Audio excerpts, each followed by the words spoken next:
Bien, bonjour à toutes et bonjour à tous. Donc, je vais effectivement vous parler du biocalcis et de l'état de développement actuel du procédé, puisque maintenant nous sommes arrivés au stade industriel. On a commencé à travailler sur le sujet il y a déjà quelques temps, et à l'époque, en fait, on avait été contacté par un groupe de chercheurs australiens qui s'étaient inspirés d'un phénomène naturel qu'on rencontre dans certaines conditions de milieu et qui permet et qui conduit à la formation de concrétions calcaires très très résistantes. Et ces concrétions calcaires qu'on voit là à l'écran, avec cet exemple de stromatolite, eh bien, elles sont formées par plusieurs bactéries qui mettent en jeu tout un tas de réactions chimiques et biochimiques et qui conduisent à la précipitation de calcite in situ. Donc, en isolant l'une de ces bactéries, ces chercheurs avaient réussi à reproduire le phénomène en laboratoire, mais à toute petite échelle. Et nous sommes rentrés en contact avec eux pour voir s'il était possible d'industrialiser le procédé. Et après quelques années de différentes études et de différentes étapes de changement d'échelle, on est maintenant arrivé à un procédé industriel qu'on est en mesure de proposer pour des mises en œuvre sur chantier. Donc, le principe, c'est que c'est un nouveau procédé de consolidation de sol, qui est donc inspiré d'un phénomène naturel de biocalcification. Et on crée donc un matériau plus résistant in situ. Donc, le biocalcis s'intéresse à une gamme de résistance comprise entre 100 et 500 kPa. On pourrait aller bien au-delà avec le procédé de biocalcification, mais le biocalcis cible cette gamme-là en particulier. C'est un procédé qui est destiné donc à l'injection de sol fin. Et l'une des particularités de ce procédé d'injection, de biocalcification, c'est qu'on ne remplit pas la porosité du milieu à l'issue du traitement. Donc on garde une porosité libre, ça veut dire qu'on maintient la perméabilité quasiment intacte avant et après traitement. Donc évidemment, le corollaire, c'est que ce n'est pas du tout adapté pour faire des travaux d'étanchéité, mais on a toute une gamme possible d'utilisation et qui peuvent bénéficier justement de cette propriété. Et l'autre avantage, c'est qu'on peut mettre en œuvre ce procédé d'injection dans des sols fins sous très faible pression, puisqu'on utilise des fluides qui vont se comporter comme de l'eau en fait, au moment de l'injection. Donc, on est arrivé au niveau vraiment industriel de développement. On a déjà plusieurs exemples de mise en œuvre sur chantier et une application là, tout à fait récente sur Orléans au cours de l'été dernier, dont je parlerai tout à l'heure. Et voilà une photo qui illustre un peu la dimension de colonne qu'on peut obtenir à l'issue d'un traitement par tube à manchette. En fonction des caractéristiques du sol traité, on peut obtenir des diamètres de colonnes qui peuvent atteindre plusieurs mètres. C'est le cas là sur cette photo. Donc, le principe de la réaction, c'est qu'on utilise donc des bactéries qui vont avoir la propriété de provoquer une réaction de précipitation de calcite. La calcite, c'est une forme minéralogique bien précise de carbonate de calcium. Et cette précipitation de calcite, on va l'obtenir en faisant réagir des bactéries sur une solution calcifiante à base de calcium. Alors bien sûr, ces bactéries, elles sont évidemment non pathogènes pour l'homme et pour l'environnement. On peut les utiliser sans aucune restriction. Et l'injection doit par contre s'effectuer en plusieurs phases, contrairement aux autres procédés d'injection que vous pouvez connaître. Et notamment, il faut dans un premier temps injecter les bactéries. Donc on les injecte sous forme d'une suspension bactérienne. Donc des bactéries qu'on vient réhydrater dans de l'eau. On injecte d'abord les bactéries dans le sol. On les laisse se fixer sur le terrain pendant quelques heures. On a vraiment besoin de cette fixation physique parce que c'est ça ce qui va vraiment déterminer ensuite la qualité mécanique en fait, de la calcification qu'on va obtenir. Et dans un deuxième temps, on vient injecter une solution calcifiante qui est à base d'urée et d'un sel de calcium. Et donc, c'est la bactérie qui va agir sur cette solution. Et c'est cette réaction qui va conduire à la précipitation de carbonate de calcium. Et cette réaction, on l'obtient en quelques heures. Il faut une dizaine d'heures, 10 à 24 heures en fonction du milieu, pour obtenir une calcification complète. Donc, c'est une réaction qui est très rapide.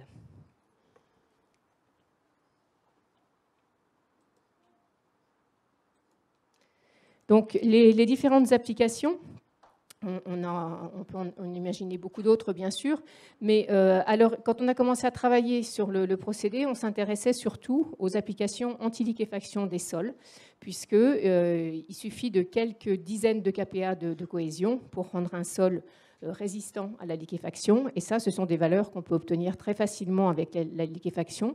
Et dans le cadre du développement du procédé pour ces applications-là, eh bien, on s'est intéressé justement aux propriétés qu'on pouvait obtenir au niveau notamment de leur résistance cyclique sous différentes charges.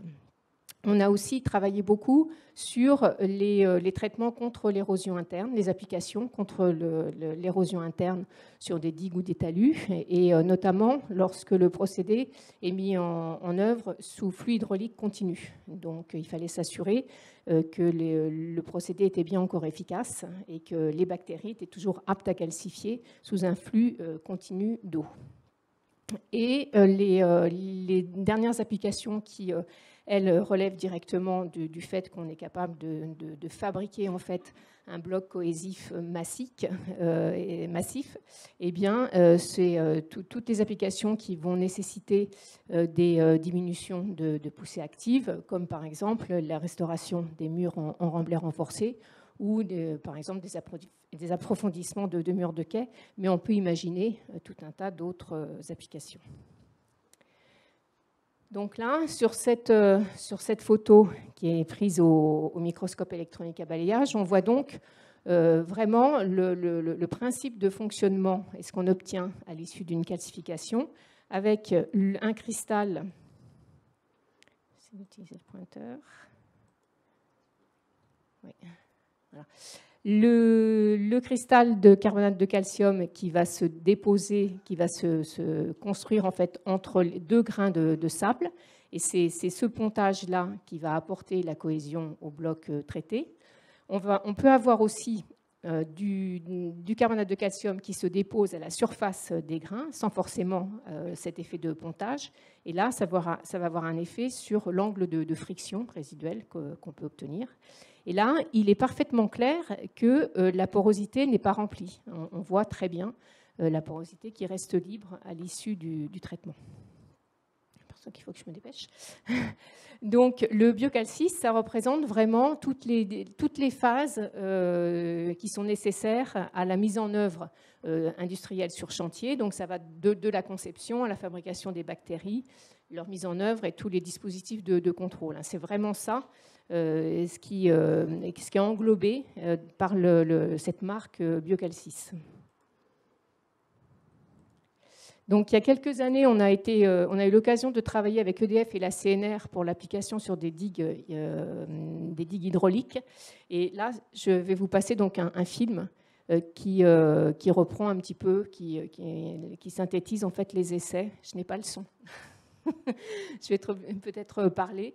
Donc là, en fait, ça a été fait à la CNR, au laboratoire CACO, et on explique au début le principe de l'érosion interne, comment se forme une érosion, et ce qui peut conduire ensuite à la rupture de la digue.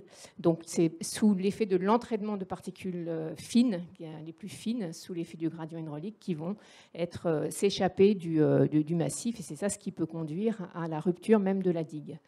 Donc, à la CNR, on a pu travailler dans un modèle physique qui nous a permis de recréer en fait une portion de digue à échelle 1 en utilisant différents types de matériaux.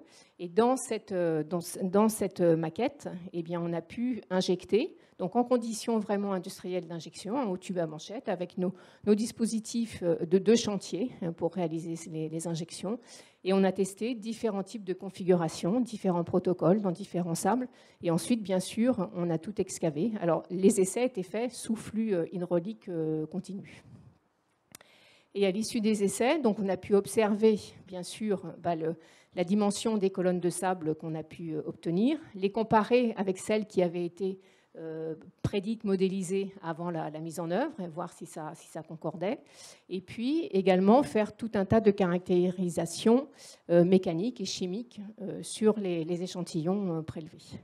Donc, c'est grâce à ces essais en fait, qu'on a pu acquérir énormément de données, d'ailleurs, sur le procédé, à la fois au niveau méthode et caractéristiques ensuite mécaniques des échantillons, dans différents types de sables. Et on a testé des sables fins, type sable de Fontainebleau, qui est notre sable modèle, en fait, à des matériaux beaucoup plus grossiers aussi. Et là, normalement, d'ici la fin de l'année, on va faire une démonstration sur site avec EDF dans la suite de ce projet boréal. Donc là, sur ces courbes, vous voyez des exemples de matériaux qu'on a déjà traités, donc soit en labo, soit sur site. Donc vous voyez que les gammes de répartition granulométrique sont vraiment très larges. Et notre paramètre pour évaluer justement l'applicabilité du procédé, ce sera déjà ce paramètre de granularité, parce qu'il faut bien évidemment qu'on soit en mesure d'imprégner, ne serait-ce que uniquement si on raisonne d'un point de vue hydraulique, il faut qu'on soit capable d'imprégner le milieu pour que ensuite la qualification soit efficace. Mais on a donc une gamme très large d'applications possibles en termes de nature granulométrique de sol. Si on regarde maintenant les propriétés d'un sable calcifié, alors tout à l'heure, en début de mon exposé, je disais bien que le biocalcis, ça correspond à une gamme de résistance mécanique qu'on cible plutôt entre 100 et 500 kPa. Et ça, c'est une gamme que l'on obtient quand on travaille à des taux de calcite qui sont entre, on va dire, 2 et 6%. Et ça, le taux de calcite, c'est un paramètre de dimensionnement et qu'on sait évidemment maîtriser, puisqu'on va savoir doser les bactéries et les solutions calcifiantes pour obtenir ces taux de calcite. Donc, en résistance de 100 à 500 kPa, on a des cohésions qui sont de l'ordre de 10 à 100 kPa dans cette gamme-là, et donc une perméabilité qui est très peu affectée. Alors, je ne peux pas dire qu'elle n'est pas du tout affectée, mais on ne change pas d'une puissance de 10, puisque on va remplir très peu la porosité à hauteur du maximum des 6% de calcite qu'on fabrique. Donc, vous comprenez qu'on ne va pas remplir complètement la porosité. Alors, pour les applications que l'on visait, donc une application qui nous paraît très importante, qui est celle de la liquéfaction des sols. Là, j'ai remis un graphique qu'on a pu établir assez récemment dans le cadre d'une synthèse qu'on a cherché à faire au moment d'un projet. On suit encore quelques projets de R&D, et notamment, là, il s'agissait du projet Isolate. Et on a pu réaliser un état de l'art et constater qu'il y avait énormément de données maintenant sur les propriétés d'un sable biocalcifié par rapport à sa résistance à la liquéfaction. Et cette courbe-là, ces résultats-là illustrent tous les travaux, et certainement que ce n'est même pas complètement exhaustif, qu'on peut trouver justement à ce sujet.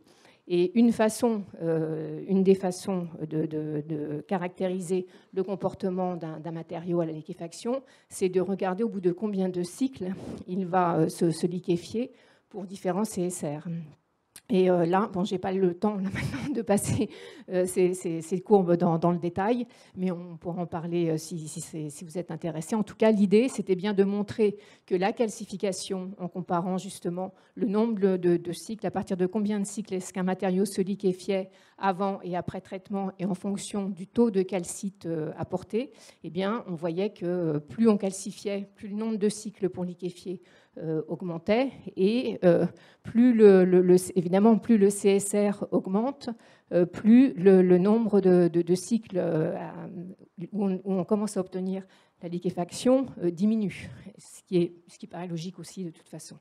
On avait aussi fait dans le cadre de Boréal des essais qui sont repris là par les flèches bleues, où au-delà de 100 cycles pour des taux de calcification entre 2,5 et 4%, on n'arrivait pas à liquéfier, même au-delà de 100 cycles. Pour des CSR de 0,15 et 0,35, et on avait fait aussi pour des CSR de 0,60, pour des taux de calcite supérieurs, autour de 6% de mémoire, et à 100 cycles, on ne peut pas liquéfier non plus. Donc, pour illustrer vraiment la propriété de résistance à la liquéfaction d'un sable biocalcifié. Sur l'érosion interne, on a fait différents types de tests qui nous ont permis de caractériser aussi le comportement du matériau. Alors pour des érosions de contact, c'est ce qui a été fait au CET, des érosions de conduit au HET et de surface avec le jet.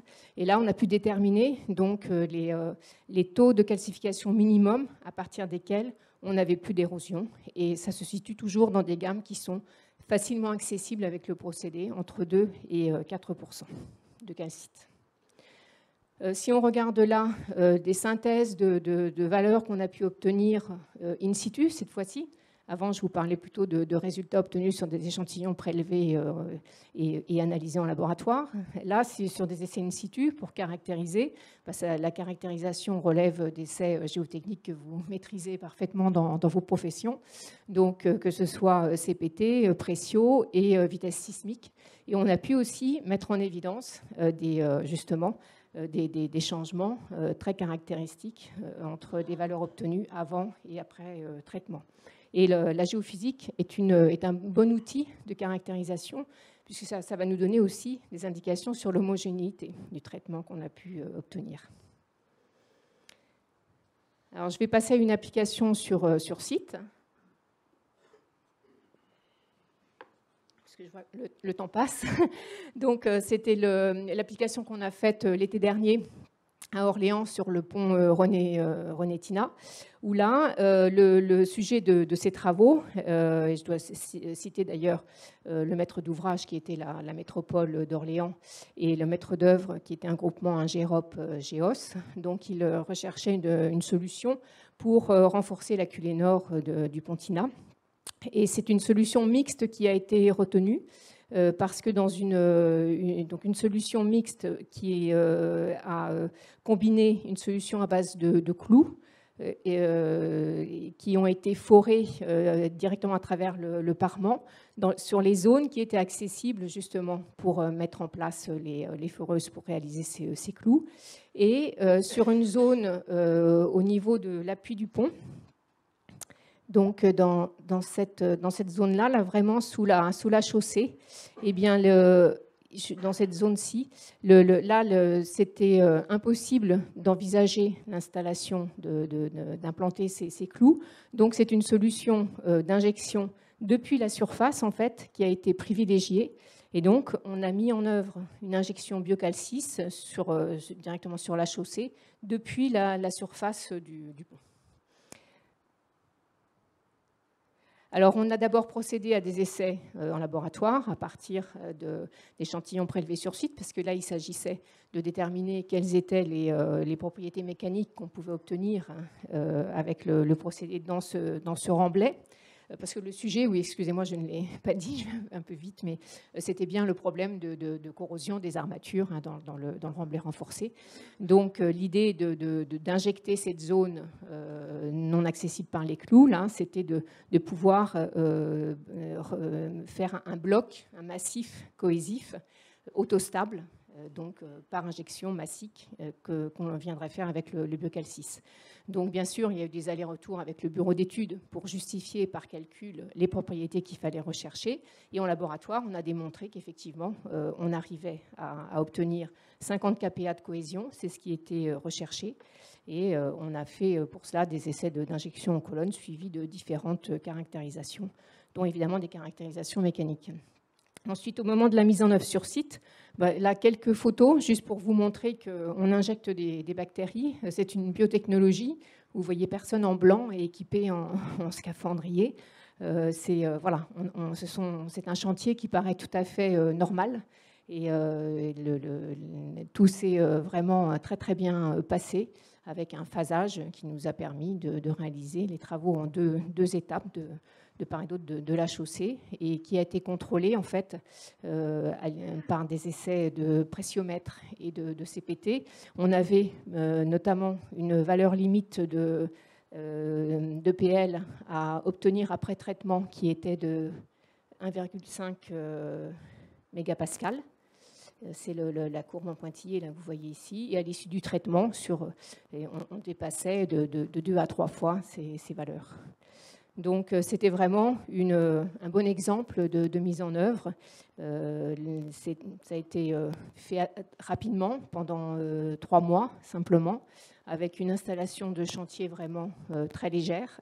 Et l'avantage aussi du procédé, c'est que, comme les réactions sont très rapides, les contrôles peuvent être effectués vraiment dans la foulée. Et on a évidemment fait un plot d'essai avant le démarrage du chantier. Le plot d'essai, l'injection, on l'a faite en 1 semaine. Et la semaine suivante, on a pu faire les CPT, les pressios pour contrôler. Il me reste 5 minutes, mais ça devrait aller. Merci. Voilà, puisque maintenant je vais résumer. Donc, ce qui est important de retenir, c'est que maintenant le biocalcis, le procédé est bien à l'échelle industrielle et on le propose sur chantier, on répond à des appels d'offres avec.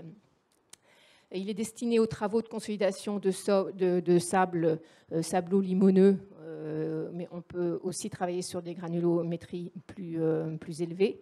En termes de perméabilité, on l'a vu, quelqu'un a présenté en tout début de séance justement les gammes de perméabilité qu'on pouvait viser. Et jusqu'à 10-7, il est possible, mètres par seconde, il est possible d'envisager la mise en œuvre du procédé. Bien sûr, après, si on tombe dans des perméabilités de cette gamme-là, on sera évidemment obligé de resserrer le maillage. Mais on peut aller chercher ces perméabilités-là. On obtient donc un matériau plus résistant in situ par cimentation de calcite. Alors, on ne veut pas se substituer à du béton, on ne veut pas faire du 20 mégapascal, même si on pouvait, on pourrait, excusez-moi. Non, on se limite à 0,1 à 0,5 mégapascal au niveau des applications. Bien sûr, comme on n'utilise pas de ciment, l'impact carbone est réduit en comparaison avec ces solutions-là.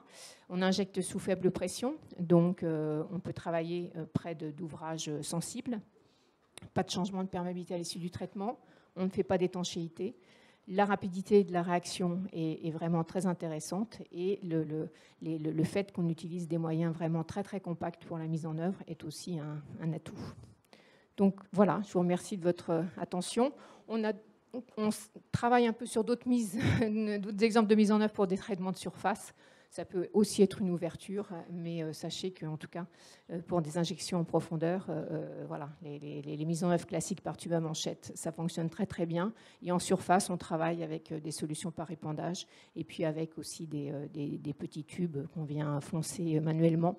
Là, on est à l'échelle d'essais pilotes sur site avec des maîtres d'ouvrage qui nous ont interrogés pour ces applications-là particulières. Voilà, je m'arrête là.